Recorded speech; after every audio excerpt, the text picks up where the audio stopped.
Los mexicanos acudieron durante el domingo, 2 de junio a las urnas, donde eligieron a su primera presidenta de la historia, Claudia Sheinbaum, representante del partido Movimiento de Regeneración Nacional Morena.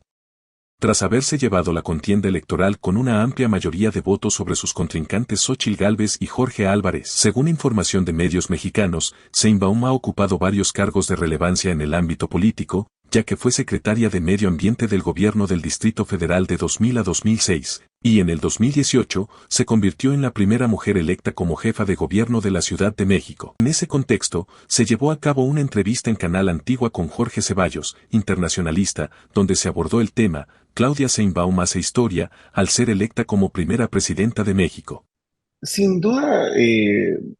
podemos ver que lo que se venía analizando desde mucho tiempo atrás, de que la estructura de Morena a través de pues, los 6 años de Manuel López Obrador, iba a ser difícil que tuviese una sorpresa, por mucho que se quería levantar la expectativa, por mucho un discurso a veces un poco demasiado esperanzador de parte de las contrincantes, era de que iban a poder hacer competencia. Pero hay dos elementos importantes que hay que tomar en cuenta aquí. El primero de ellos es que sin duda hubo un aparato gubernamental que respondió a las necesidades de los ciudadanos y realizó de una u otra manera una estratégica comunicación para posicionar que era necesario la continuidad, pues obviamente a través de Sheinbaum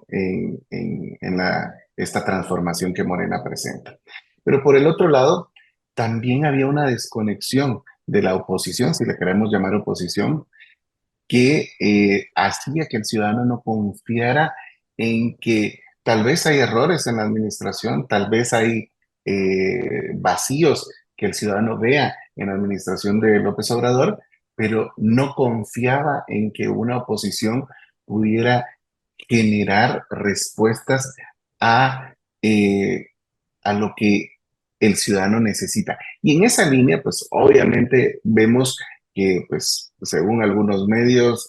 un 60% de votos a favor de Sheinbaum, pues obviamente hace que nos pongamos a pensar, ¿el ciudadano realmente se identificó con una causa o realmente sintió que sus necesidades fueron satisfechas y por eso le vuelve a confiar a esta fórmula llamada Morena para continuar otro sexenio? El tema de fondo es también cómo una oposición realmente se construye, no solo con ataques, porque al final también hay que reconocer, y lo podemos hablar más adelante, la concentración de poder que se está dando, pues es bastante fuerte y que no ayuda. Se escucha muy bajo. Pero al final es cómo responde esa oposición a este nuevo sexenio. Con el objetivo de emitir su voluntad ciudadana, millones de mexicanos se acercaron a las urnas con sombrillas y asientos portátiles para realizar el proceso correspondiente, para participar en una de las elecciones que se consideran históricas. Creo que tenemos que ser responsables que más allá de lo que ellos están ofreciendo, porque si hacemos una evaluación bastante responsable, no es que hayan cumplido mucho de sus ofrecimientos. Hay muchas críticas y se pueden hacer bastante análisis sobre lo que se cumplió o no se cumplió y si se cumplió de qué forma. Pero más allá de eso, yo creo que hay que poner en cuenta algo que está sucediendo en la región, y por no decir en el mundo, que es el desencanto del ciudadano a instituciones políticas como los partidos, a instituciones de gobierno y un desencanto en general a la sociedad política que tuvo la oportunidad de hacer bien las cosas en algún momento, pero no se hizo de la manera en que el ciudadano respondiera a sus necesidades. ¿Por qué es importante esto? Porque al final este pues, gran mensaje que le están dando los mexicanos al otro lado del espectro es, miren, estuvo 70 años del PRI, luego hubo PAN, pero al final mis necesidades no se cumplieron. Y ahí podemos entrar en el debate que obviamente a veces es un poco eh,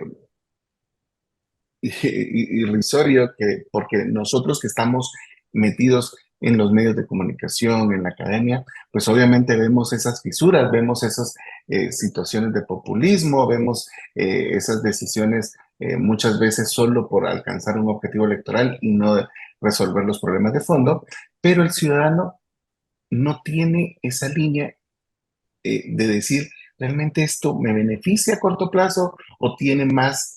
algo negativo a largo plazo? ¿Por qué? Porque es lo que ve es su necesidad inmediata. Y lo que hizo la administración de López Obrador es conectar con la gente con cosas urgentes, con cosas que realmente le satisfacían el momento.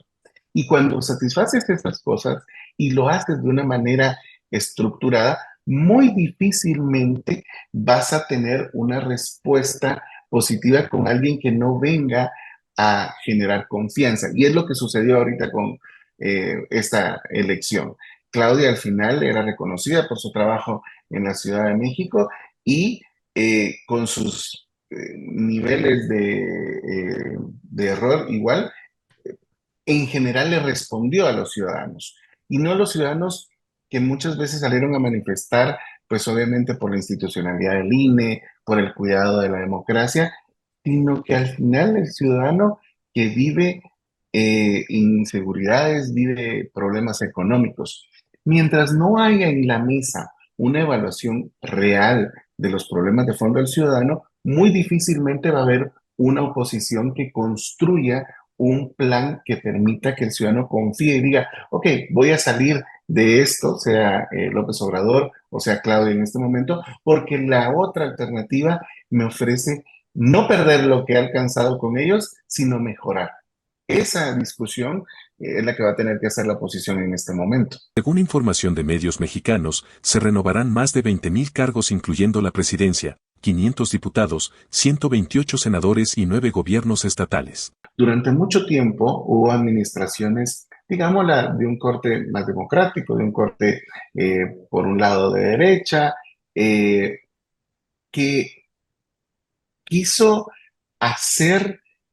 tal vez cuidar las formas de fortalecer las instituciones, de fortalecer los procesos de participación ciudadana, pero al final esa cultura de favores, esa cultura que hoy está de moda estar hablando de corrupción, pero no tocamos de los verdaderos fondos de lo que es la corrupción, ese debilitamiento del sistema de justicia, que para unos sí hay justicia, para otros no, dependiendo quién tiene la balanza de poder, esa eh, generación de alianzas con ciertos grupos para mantener una cuota, eh, no importando el origen de estos grupos, pues al final paga su factura. ¿Y cómo la paga? Porque al final solo ciertos grupos, ciertas personas se beneficiaron muy fuertemente económicamente y de manera de poder de estas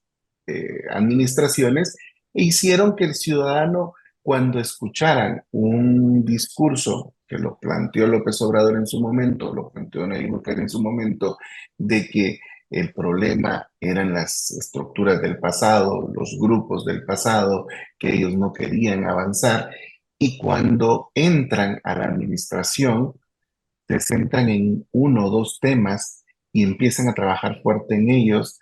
y de esa manera le responden al ciudadano, en el caso de El Salvador en el tema de seguridad, en el caso de México hay mucho en el tema del trabajo social y de especialmente económico de corto plazo del ciudadano, pues hace que el ciudadano diga, ah, pues sí tiene razón, realmente de qué me sirve que haya democracia, de qué me sirve que haya balance de poderes si no se resuelven mis necesidades. El tema importante es que hay que bajar al ciudadano, entender que pueda ver el costo que implica perder el balance de poderes, el costo que implica para él tener un gobierno que concentra el poder de una manera bastante discrecional y el costo que representa que no haya un sistema de justicia fuerte, independiente y transparente. Entonces, de aquí para adelante, insisto, lo que hay que analizar, cuáles son las lecciones aprendidas, más allá de la elección,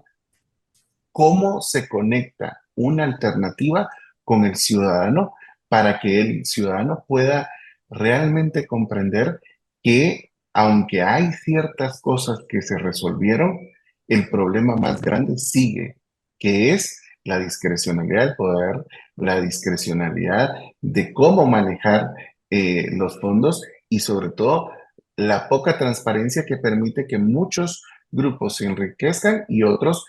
que es la gran mayoría, sigan pues solo recibiendo ciertas cosas mínimas para mantener esa conexión con la administración de turno. Estas elecciones fueron consideradas como las más grandes ya que fue con un padrón de 98 millones de votantes, donde 6,6 millones fueron nuevos votantes jóvenes. Lo invitamos a escanear el código QR que se muestra en su pantalla para ver la entrevista completa, también puede encontrarla en YouTube de Canal Antigua.